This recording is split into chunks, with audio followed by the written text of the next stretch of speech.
ចម្លើយឆ្លើយប្រាំរៀមរងសាច់ក្ដី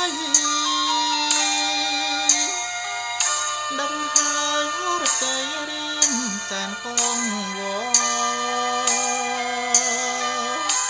អូនបានប្រាប់បងថាកុំ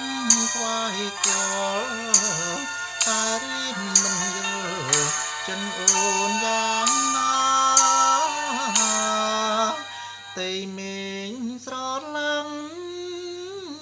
តើក្លាពុន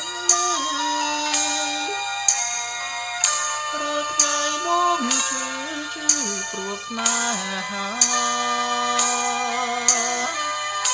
អូនផ្ដាំឲ្យបងរងចាំជីវ៉ាកុំអាលរៀងកាឆ្នាំនេះមិនល្អ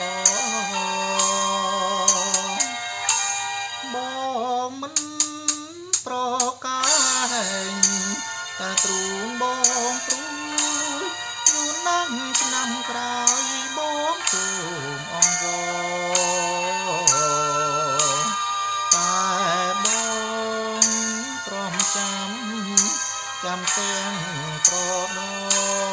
សូមត្រង់បងកុំបងភ្លេចបងទំនៀមទម្លាប់បងក៏ទីនេះរាទួងទីបងមិនសូវមកតែអូនកុំភ្លេចណាកា